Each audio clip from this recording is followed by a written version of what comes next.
ಅದು ದೊನ್ನೆಲ್ಲ ಕೊಟ್ಟರೆ ದೇವಸ್ಥಾನದಲ್ಲಿ ಮಾಡಿದಂಗಿದೆ. ಸೂಪರ್.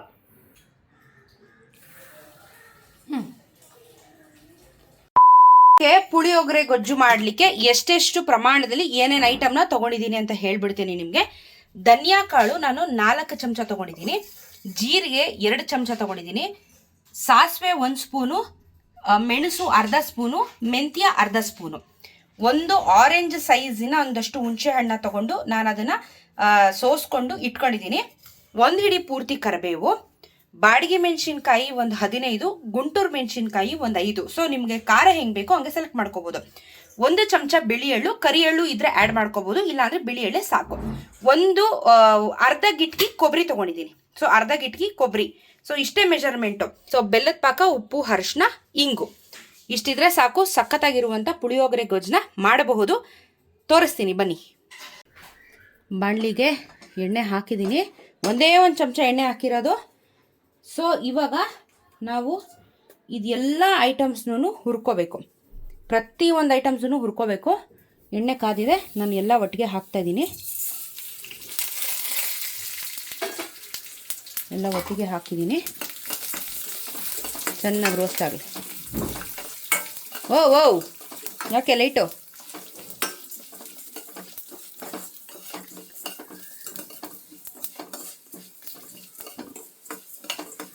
ನಾನೇನು ಫಸ್ಟ್ ಟೈಮ್ ಅಲ್ಲ ಮಾಡ್ತಾ ಇರೋದು ಪುಳಿಯೋಗರೆ ಗೊಜ್ಜು, ನಾನು ತುಂಬ ಸಲ ಮಾಡಿದ್ದೀನಿ. ಫಸ್ಟ್ ಟೈಮ್ ಎಕ್ಸ್ಪೆರಿಮೆಂಟ್ ಅಲ್ಲ, ನಾನು ತುಂಬ ಸಲ ಮಾಡಿದ್ದೀನಿ ಆ್ಯಕ್ಚುಲಿ. ಸೊ ನಾನೇನು ಎಕ್ಸ್ಪೆರಿಮೆಂಟ್ ಮಾಡ್ತಾ ಇಲ್ಲ, ಗೊತ್ತಿರೋದಕ್ಕೆ ಮಾಡ್ತಾ ಇದ್ದೀನಿ. ಹೌದು, ಪುಳಿಯೋಗರೆ ಗೊಜ್ಜಲ್ಲೂ ನಾನು ತುಂಬ ವೆರೈಟೀಸ್ ಮಾಡಿದ್ದೀನಿ. ಒಂದೊಂದ್ಸಲಿ ಒಂದೊಂದು ಥರ ಮಾಡ್ತೀನಿ ನಾನು. ಇದು ಬೇರೆ ಥರ, ಇದು ಏನೇನೋ ಮಾಡಿರ್ತೀನಿ ನಾನು, ಅದಕ್ಕೆ ಎಕ್ಸ್ಟ್ರಾ ಫಿಟ್ಟಿಂಗ್ ಏನೋ.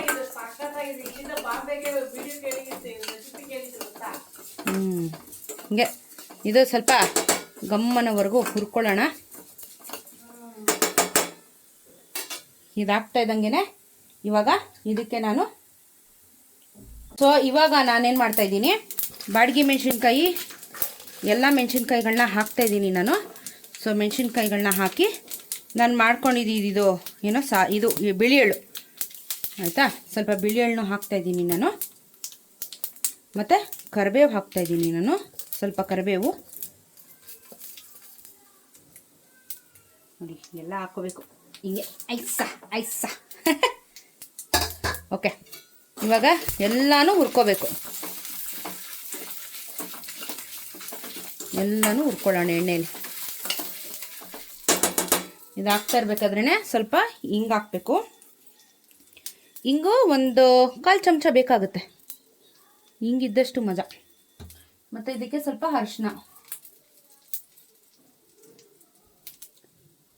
ಅರಿಶಿನ ಹಾಕಿ ಇವಾಗ ಫುಲ್ಲು ಹುರ್ಕೋಬೇಕು. ಸ್ವಲ್ಪ ಗೋಲ್ಡನ್ ಬ್ರೌನ್ ಆಗೋವರೆಗೂ, ಆ ಮೆಣಸಿನ್ಕಾಯಿ ಎಲ್ಲ ಕರಿಬೇವೆಲ್ಲ ರೋಸ್ಟ್ ಆಗೋವರೆಗೂ ಒಂದು ಸ್ವಲ್ಪ ಹುರ್ಕೋಬೇಕು.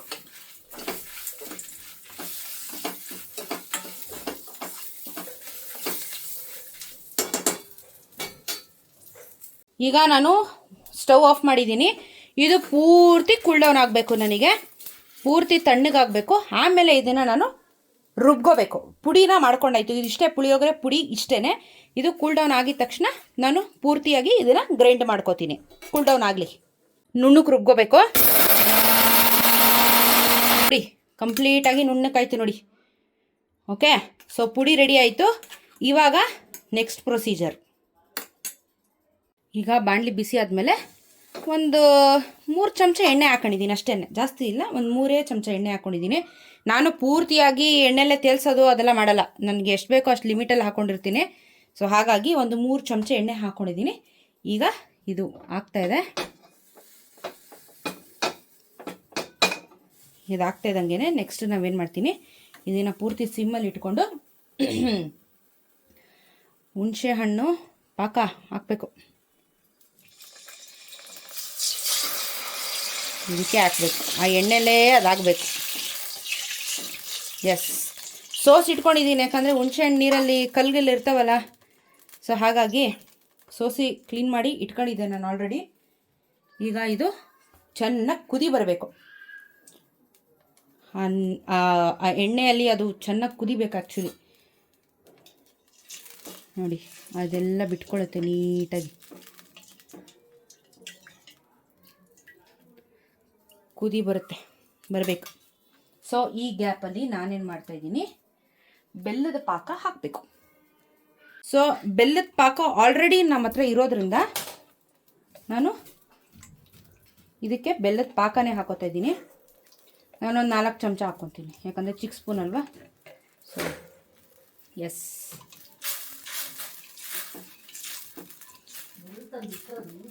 ಇದಿಷ್ಟು ಹಾಕಿದ್ದೀನಿ, ಬೆಲ್ಲದ ಪಾಕ ಹಾಕಿದ್ದೀನಿ. ನಿಮ್ಮ ಹತ್ರ ಬೆಲ್ಲ ಇದ್ದರೆ ನಾನು ಡೈರೆಕ್ಟಾಗಿ ಬೆಲ್ಲ ಹಾಕ್ತೀನಿ ಅನ್ನೋ ಥರ ಇದ್ದರೆ ನೋಡ್ಕೊಳ್ಳಿ, ನಿಮಗೆ ಸ್ವೀಟ್ ಎಷ್ಟು ಬೇಕೋ ಅಷ್ಟು. ಯೂಶಲಿ ಪುಳಿಯೋಗರೆಗೆ ಎಲ್ಲರೂ ಬೆಲ್ಲ ಜಾಸ್ತಿನೇ ಹಾಕೋದು. ಸೊ ಚೆನ್ನಾಗಿ ಕುದಿಬೇಕು. ಕುದೀತಾ ಇದೆ. ಇವಾಗ ನಾನು ಇದಕ್ಕೆ ಉಪ್ಪು ಹಾಕ್ಕೊತಾ ಇದ್ದೀನಿ, ಯಾಕಂದರೆ ಇವಾಗೇ ನಾವು ಏನು ಗೊಜ್ಜು ಮಾಡ್ತೀವಲ್ವಾ, ಇವಾಗ ಇದ್ರ ಮೇಲೆ ನಿಂತಿರೋದು. ಇದು ಪುಡಿ ಮಾಡ್ಕೊಳ್ಳೋದು ಈಸಿ, ಬಟ್ ಇದಾಗದೆ ಇವಾಗ ಮಜಾ. ಬಟ್ ಇಲ್ಲಿ ನಿಮ್ಗೆ ಇನ್ನೊಂದು ಟ್ರಿಕ್ಸ್ ಹೇಳ್ಕೊಡ್ತೀನಿ ನಾನು. ನೋಡಿ, ಚೆನ್ನಾಗಿ ಕುದಿ ಬಂದು ಆ ಹುಳಿ ಅಂಶ ಎಲ್ಲ ಆಚೆ ಹೋಗೋವರೆಗೂ ಚೆನ್ನಾಗಿ ಸ್ವಲ್ಪ ಸುಂಡಿಸ್ಬೇಕು ಅದನ್ನು. ಇಲ್ಲ ಅಂದರೆ ಅದು ಕುದಿ ಬರ್ದಿರೆ ನಾವು ಹಾಗೆ ಪುಡಿ ಹಾಕಿಬಿಟ್ರೆ ಒಂದು ಚೂರು ಒದಗಲ್ಲ. ಸೊ ಅದು ಎಷ್ಟಿದೆ ಅದ್ರದ್ದು ಒಂದು ಅರ್ಧ ಇಂಚಾದರೂ ಅದು ಡೈಲ್ಯೂಟ್ ಆಗಬೇಕು. ಅದು ಇರೋದ್ರಿಂದ ಅರ್ಧ ಇಂಚು ಡೈಲ್ಯೂಟ್ ಆಗಬೇಕು. ಕಲರ್ ಚೇಂಜ್ ಆಗ್ತಾಯಿದೆ ನೋಡಿ, ಮನೆಯೆಲ್ಲ ಗಮ್ ಅಂತ ಇದೆ ಪುಡಿಯೆಲ್ಲ. ಸೊ ಅದು 5 ನಿಮಿಷ ಚೆನ್ನಾಗಿ ಕುದಿಯಾಗಿ ಬಿಟ್ಬಿಡಿ. ಈಗ ನಾನು ಈ ಪುಡಿನ ಏನು ಮಾಡ್ಕೊಂಡಿದ್ದೀನಿ, ಇದನ್ನು ನಾನು ಪೂರ್ತಿಯಾಗಿ ಹಾಕ್ತಾ ಇಲ್ಲ. ಒಂದು 4 ಚಮಚ ನಾನು ಉಳಿಸ್ಕೊತೀನಿ ಪುಡಿನ. ಮಿಕ್ಕಿದ್ದನ್ನು ನಾನು ಇವಾಗ ಇದಕ್ಕೆ ಹಾಕ್ತೀನಿ.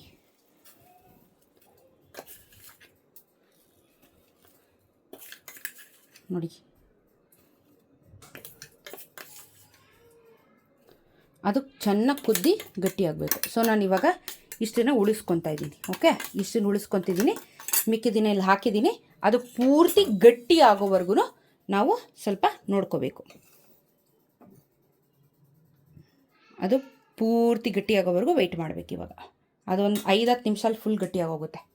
ನೋಡಿ, ಗೊಜ್ಜು ಪೂರ್ತಿ ಕುದ್ದು ನೋಡಿ ಎಣ್ಣೆ ಎಲ್ಲ ಬಿಟ್ಕೊಂಡಿದೆ. ಸೊ ಏನು ಅಂತ ಅಂದರೆ, ಒಂದು ಸಿಂಪಲ್ ಟಿಪ್ಸು ನಾನು ಕೊಡೋದು. ಈಗ ಆಫ್ ಮಾಡ್ತಾ ಇದ್ದೀನಿ ನಾನು. ಗೊಜ್ಜನ್ನ ಓವರ್ ನೈಟ್ ಮಾಡಿ ಇಡಿ, ಆಯಿತಾ? ಓವರ್ ನೈಟ್ ಮಾಡಿ ಇಟ್ಬಿಟ್ರೆ ಬೆಳಗ್ಗೆ ಅಷ್ಟೊತ್ತಿಗೆ ಅದು ಪೂರ್ತಿಯಾಗಿ ಮಸಾಲೆ ಹಿಡಿದಿರುತ್ತೆ, ಮತ್ತು ಅದು ಚೆನ್ನಾಗಿ ಹೊಂದ್ಕೊಂಡಿರುತ್ತೆ.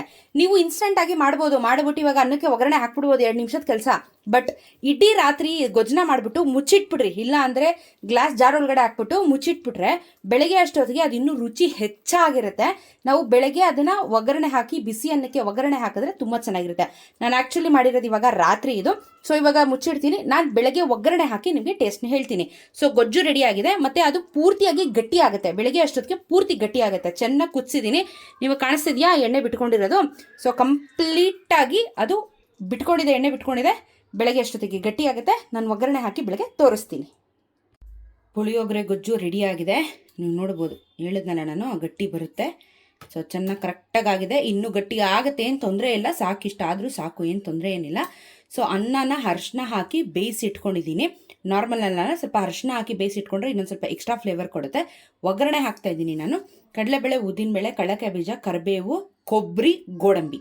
ಸೊ ಇದಿಷ್ಟು ಬೇಕಾಗುತ್ತೆ. ಇದ್ರ ಜೊತೆಗೆ ಕೊತ್ತಂಬರಿ ಸೊಪ್ಪು ಇಟ್ಕೊಂಡಿದ್ದೀನಿ.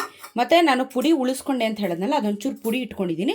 ಮತ್ತು ರುಚಿಗೆ ತಕ್ಕಷ್ಟು ಉಪ್ಪು. ಇಷ್ಟೇ ಇದ್ದರೆ ಸಾಕು. ಸಾಸಿವೆ, ಇಷ್ಟನ್ನ ಒಗ್ಗರಣೆ ಹಾಕೋದು. ಬನ್ನಿ ಇವಾಗ ಬಾಣಲಿಗೆ ಚುರಿ ಎಣ್ಣೆ, ಯಾಕಂದರೆ ಆಲ್ರೆಡಿ ಆ ಗೊಜ್ಜಲ್ಲಿ ಎಣ್ಣೆ ಅಂಶ ಜಾಸ್ತಿ ಇರೋದ್ರಿಂದ ನಾನು ಜಾಸ್ತಿ ಹಾಕೋಕ್ಕೆ ಹೋಗ್ತಿಲ್ಲ. ಕಡಲೆಬೇಳೆ, ಉದ್ದಿನಬೇಳೆ, ಕಡಲೆಕಾಯಿ ಬೀಜ ಎಲ್ಲ ಚೆನ್ನಾಗಿ ಹಾಕಬೇಕು, ಇಲ್ಲ ಅಂದರೆ ಚೆನ್ನಾಗಾಗಲ್ಲ.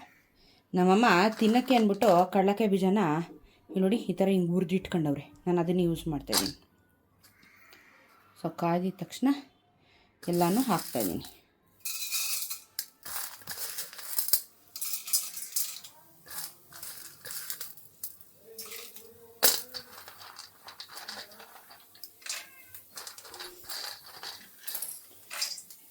ಕಡಲೆಕಾಯಿ ಬೀಜ ಜಾಸ್ತಿ ಇರಬೇಕು. ಸೊ ಸ್ವಲ್ಪ ಕೊಬ್ಬರಿ, ಕರಿಬೇವು, ಸ್ವಲ್ಪ ಸಾಸಿವೆ,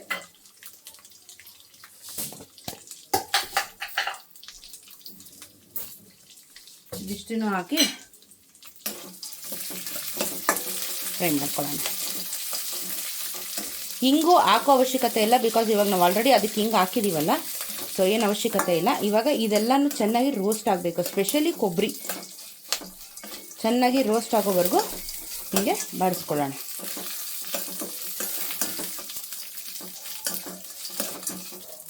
ಕೆಂಪಗಾಯಿತು, ಪೂರ್ತಿ ಕೆಂಪಗಾಯಿತು, ಇಷ್ಟಾದರೆ ಸಾಕು. ಕೊಬ್ಬರಿ ಎಲ್ಲ ಸ್ವಲ್ಪ ಕ್ರಿಸ್ಪಿ ಆಗಬೇಕಷ್ಟೆ. ಇವಾಗ ಸಿಮ್ಮಲ್ಲಿ ಇಟ್ಬಿಟ್ಟು ಪುಳಿಯೋಗರೆ ಗೊಜ್ಜನ್ನ ಹಾಕೋಣ. ನಿಮ್ಗೆ ಎಷ್ಟು ಬೇಕೋ ಅಷ್ಟು ಗೊಜ್ಜು ಹಾಕೋಬೋದು. ರೈಸ್ ಕ್ವಾಂಟಿಟಿ ನೋಡಿಕೊಂಡು ಎಷ್ಟು ಬೇಕೋ ಅಷ್ಟು ಹಾಕೊಂಡು ರೈಸ್.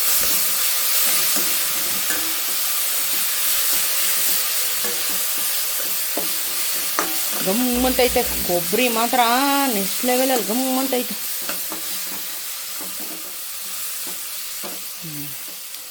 ಓಕೆ,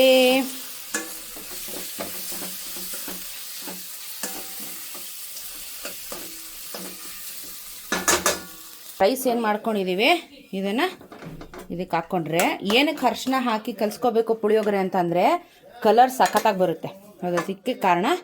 ಸೊ ರೈಸ್ನ ಮಾಡಿ ಇಟ್ಕೊಂಡು ಹಾಕ್ತಾಯಿದ್ದೀನಿ. ಟಡಾನ್, ಮೇಲ್ಗಡೆ ಕೊತ್ತಂಬರಿ ಸೊಪ್ಪು ಹಾಕಿ ಕಲಿಸಿದ್ದೀನಿ. ನೋಡಿ ಎಷ್ಟು ಚೆನ್ನಾಗಿ ಬಂದಿದೆ ಪುಳಿಯೋಗರೆ. ಯೇ ಗಮ್ಮಂತೈತೆ, ಕಲರ್ ಸಖತ್ತಾಗಿ ಬಂದಿದೆ. ಸೊ ಇವಾಗ ತಿಂದು ರುಚಿ ಹೇಳುವ. ನಾನು ಮಾಡಿದ ಪುಳಿಯೋಗರೆ ಗೊಜ್ಜು ಮತ್ತು ಒಗ್ಗರಣೆ ಹಾಕಿ ಇವಾಗ ತಿಂದು ನಿಮಗೆ ಹೇಳ್ತೀನಿ ಹೇಗಿದೆ ಅಂತ. ನೋಡಿ ಹಿಂಗೆ ಬರಬೇಕು ಪುಳಿಯೋಗರೆ ಅಂದರೆ, ಈ ಥರ ತುಂಬ ಉದುರುದ್ರು ಬರಬಾರ್ದು, ಲೈಟಾಗಿ ಮೇಡೆ ಬರಬೇಕು. ಗಮ್ಮಂತ ಇದೆ.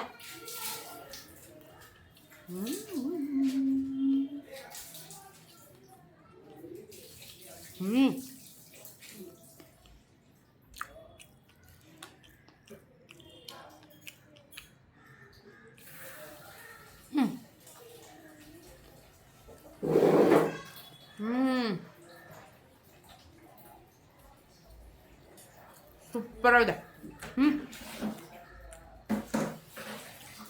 ಸಕ್ಕತ್ತಾಗಿದೆ. ಇನ್ಸ್ಟೆಂಟ್ ಪುಳಿಯೋಗರೆಗಂತೂ ಎಲ್ಲರೂ ಗೊಜ್ಜು ಮಾಡ್ಕೊಂಡು ತಿಂದರೆ ಮಜಾ ಇರುತ್ತೆ.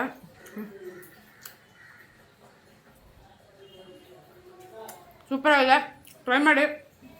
ನಾನು ತಟ್ಟೆ ಫುಲ್ ಬ್ಯಾಟಿಂಗ್ ಮಾಡ್ತಾಯಿದ್ದೀನಿ, ತುಂಬ ಚೆನ್ನಾಗಿ ಬಂದಿದೆ.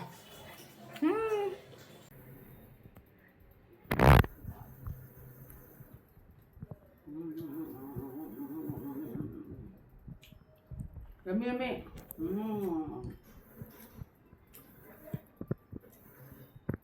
ದೊನ್ನೆಲ್ಲ ಕೊಟ್ಬಿಟ್ಟಿದ್ರೆ ಪುಟ್ಬಿಟ್ಟು ದೊನ್ನೆಗಳನ್ನೇ ದೊನ್ನೆ ತಾನೇ ಹೇಳ್ತಾರೆ ಅದನ್ನ.